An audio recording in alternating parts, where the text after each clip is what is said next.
Hey guys, we're back with another video. Today we're talking about Monday Night Raw. And opening up to Gunther, I just feel like it just really did something for me. Because Gunther has been like he's been solid on Raw, period. When it comes to this current heavyweight championship run, I feel as though it's not necessarily meeting certain people's expectations, but I have been enjoying it. I don't have any problem with it. I think it's allowed Gunther to flesh out his character more and connect with the fans with the storyline of what happened last PLE where he kind of finds himself again. That is necessary. I feel as though that was really necessary for his character, and Finn Balor inserting himself into this whole beef was very interesting, and it just showed that he's just a jealous person, and that jealousy is not going to work out for him in the long run. Now, Finn trying to get another title after not defending the tag titles is insane work to me. Like, bro, you don't even defend the title that you have now. Why do you want another title? For what? Just for decoration? It's like, bro, be so for real. Now, Gunther, he cooked Finn Balor on the mic like 100%. Like, Finn Balor, his stocks has dropped a lot. And Damian Priest ended up coming out from the back to the ring, kind of aiding Gunther in a way. It was a sight that I didn't think I would see. Now, of course, he was just getting his payback, his revenge, but still, it benefited Gunther. And also, that I thought when that happened, okay, they're gonna make that into a triple threat, and that's what occurred. They made that into a triple threat, and I don't want Damian Priest to win that belt. I don't want Finn Balor to win that belt. I want Gunther to stay champion. I want this to be what encourages him to go forward as who he is now. And I feel as though Dom is going to betray Finn soon and very soon. He's going to betray Finn. And also, when Liv was talking about, hey, Finn, I want some advice, you know, since you said, hey, if you get some advice from Finn, you always win. Like, that was shady. That was shady. Because he was not in the moment where he really wanted to talk about what was going on. And that was shady to me. So I see a turn coming. But I really don't want Dom to be kind of mixed in with what Liv has going on. I'm sorry, I just don't. Like, I'm over it. I think Dom should be able to do what he got to do. Switch brands for all I care. Do something. Because right now, I'm not feeling it. Now, the Wyatt 6 versus Final Testament. And for me, Miz was hilarious throughout this match. But I like the fact that we're getting something different from the Final Testament. And I hope they continue on with this. And I'm glad they took the dub because if they just got beat, people will already be done with them. So I'm glad they didn't get beat. Instead, you have Paul come out and baby powder. I don't know what that was, but it was some powder and it worked. It was I really think that they should be on a PLE. Like, that whole situation could have been like on a PLE or something. You know, kind of raise the stakes a bit. Add it to the PLE. Do something to make it more interesting for those who aren't connected to the Final Testament. But I enjoy the fact that you have this thing going on with Karrion Kross, and I hope this raises Karrion Kross's stocks because he has the storytelling down pat. He does. And maybe he just needs to get away from the Final Testament. I hate to say it, but maybe he does. Maybe he needs to get away from that. Now, CM Punk had an interview, and in that interview, he talks about how Seth Rollins is basically a fanboy. His words, not mine. Basically a fanboy, and he's second string. So now the main string here, he can get back to the mid card. His words, not mine. I personally think, you know, Seth, he can hold his own in the main event scene. He can hold his own. He got it. But the fact that you kind of have proof of Seth being like a fanboy is like, dang. So it's basically a never meet your heroes type of thing going on with those two. And it was really giving Incredibles. The fact that the biggest thing with Seth is the fact that Punk ignored him after he left WWE. It's got me. Like, bro, you're just mad you're ghosted. You're mad you got ghosted. And he was talking his mess about his old job. Which, raise your hand if you ever talk bad about your old job. Everybody does. Of course, and the way he did it was messed up. And I didn't like how he talked about things. But to be this mad, to be this hateful over that is insane to me. Like, bro. Why? Be so for real, Seth. Pack it up. Like, bro, I thought it was going to be something like he punched you in the back or something like a typical AEW CM Punk type of story. Like, I thought that was going to be what was going on. But no, he just ghosted you. He ghosted you. Like, how many years ago was that Punk? I mean, Seth, how many years ago? Really? You didn't even get mad at him calling you second string. You just mad that he ghosted you. And you mad that he teamed up with your boy Roman, which you said you didn't want to team up with him. Seth got to find himself. Seth has to find himself, honestly. And I'm looking, although I trust Paul, low-key, kind of don't. But the fact that Punk don't want to tell nobody that their deal, it's rubbing me the wrong way. And all I got to say is that deal better not come in the way of whatever Roman got going on. Okay, like, his deal can have him get a match or something with Cody. I don't care. But it better not get in the way of what Roman got on. Because that's all what I really care about. That's all I really care about. Just don't do that. Just don't mess things up with the Tribal Chief. But that and the fact that I really think that Punk really sounded like a few of y'all on the IWC. He just did. And it was very big of Sami to come out to Seth and apologize, which that's what Seth need to realize in his head. Honestly, take some notes because that's how you apologize. That's how you apologize, 100%. But I honestly hope, and this is me being toxic, I low-key want to see Seth and Drew team up.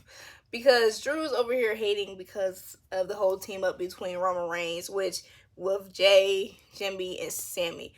Which, mind you, Drew didn't even like Jay in the first place. He didn't like Jay. He did not like Jay. Like, bro, you just wanted a reason. And the reason don't even really hit because that's his family. You really think Q's going to leave his family hanging? What will really be them 100% just rolling over to whatever Roman said will be just moving to SmackDown or accepting Roman talking to them any type of way. That would be them just rolling over and not caring. But even if they did, mind your own business. It's none of your business, bro. It's none of your business. And the fact that he attacked Jay from behind and now he's not clear to participate and to compete got me. It got me. It made me a little upset. But you know what? Jay gets to get a well-deserved break because Drew and Jay was kind of like MVP of the year because they both were doing their thing on Raw throughout the year. Now, I just like toxicity. I like toxicity, and I am very interested in the match between Sami Zayn and Drew McIntyre, although to me, it kind of felt like it came out of nowhere. Like, I would have rather have seen Drew and Jay, but fighting for your bro's honor, I respect it and I love it. And Sami Zayn and Drew McIntyre are going to put on the show. Sadly, if there is no interferences, I kind of think Sami get packed. I kind of think he might get packed. I fear he might get packed because Drew just trying to get to Roman. He's just trying to get to Roman. And if Drew stops then on Saturday, you're not getting to Roman. Roman's not going to care. He's not going to care. He's going to care even less. You'll still be number 2 to him. I don't even think you're his favorite number. I don't even think Drew is his favorite number 2 anymore. That's what's really sad. Maybe that's really what he's upset about, is that he's no longer the favorite number 2. It's Cody now. So, there is that again. There's that. Now, for the women's trying to get the IC championship, I'm glad with the fact that Lyra won. I do kind of feel bad for Zelina Vega just because she's been kind of in this weird spot where her fans really want her to move forward, and she also wants to get that push, but it just has not been working for her at all. Now, her being on the weekly shows, that is pretty cool, and I appreciate Triple H kind of, or creative, seeing that fans want to see her more, so they allow her to participate more often. But it's I can understand the frustration, along with Dakota Kai, which, like, her participating against a match with Liv Morgan was kind of, is crazy. The match was okay. I honestly don't really see I see the skill Dakota has, but at the same time, I don't think I want to see her get the IC championship, like, be the inaugural champion. Like, no, not at all. Like, if I was going to pick anybody from the group, it would be Kairi Sane. And PFC, they a bunch of haters, man. They are a bunch of haters for no reason. But in that moment where the New Day was coming out and they got booed, I was like, dang, y'all giving him that Judgment Day heat. That is what is really cool, is that they are getting the reaction. Now, I didn't like the fact that Sean didn't let them talk. That's one of my biggest pet peeve, kind of, with the audience, is like, let them get their lines, please. Please let them talk. Please. I understand the booing. I like the booing. I will boo with you. I am booing with you in my head. But if they really want to get something off, let them get it off. Please let them get it off, because I'm actually intrigued. It's honestly insane that they expected nobody to really have nobody to be as upset, because although he didn't take the Seth route, you still betrayed your bro. You still made your bro feel bad, and you said some things that were uncalled for. But I think this is a change that they needed. They really needed something after, like, kind of like where they're in a weird limbo because of Biggie, and this is what they needed. I've been wanting them to go heel. I just didn't expect them to turn like this. I just thought they was just gonna start being mean and standing up for themselves. I didn't know they was gonna kick out their bro. Like, I'm sorry, I didn't know. If I knew, I wouldn't have been like that, guys. I wouldn't have pushed for them to go heel. I apologize. Now, for our main event had Rhea Ripley versus Raquel, which a lot of people were thinking this match was going to be stale, but I knew it wasn't going to be stale. I just did not. I didn't expect them to go in like this, because Rhea, she came out to the ring already, and Raquel was at the entrance, and Rhea just ran up. Like, just get to it, I guess. She threw a trash can at her. I was like, okay, girl, okay. Raquel put up a good fight. She put up a great fight. But she's after your boss. And if she couldn't get through you, what's she worried about a championship for? And at least Liv Morgan was the one who was interrupting somebody else's match. You know what I'm saying? At least she was able to get out of a match without anybody interrupting her, and she the one who interrupts another match. It didn't go well for her at all. But, you know, she was able to do it. It didn't go well for her at all. Like, at least she got that dub early on in the show. At least she got that dub. At least Team Judgment Day got a dub.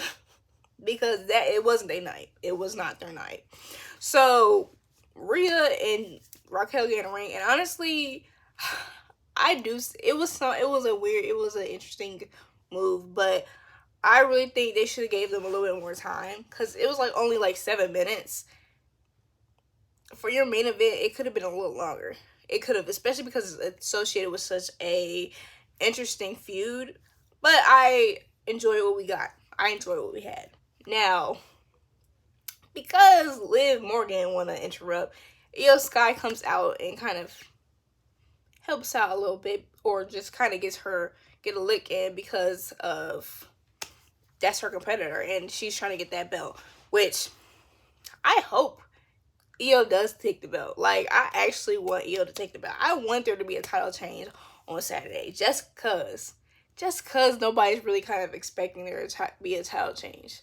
Now, after Rhea does a very good riptide through a table on Raquel and pin her 1, 2, 3, Liv's belt is still in the ring. So both Rhea and Io take up the belt and they look at each other. Now that's the famous, infamous spot of, you know, a future match, a future feud between two competitors that are not champions yet, or two competitors that, one competitor that is a champion, the other person that just is a challenger.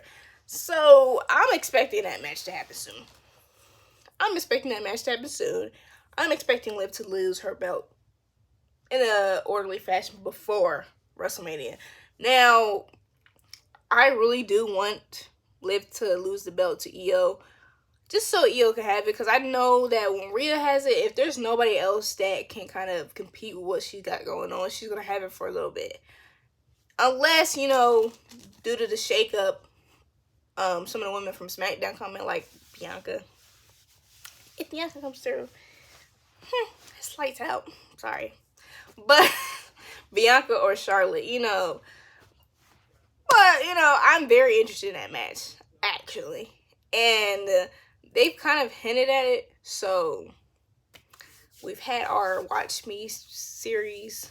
Now it's time for another series. That's how I'm feeling. I'm sorry, but that's how I am. Now, for this week, I am going to be doing ramblings and also kind of like a prediction for Saturday Night Main Event. But since it's kind of, I don't know if it's considered a PLE. Y'all let me know. But thank you for watching. Please like, comment, share, and subscribe, and tell me how you felt about Raw. Bye.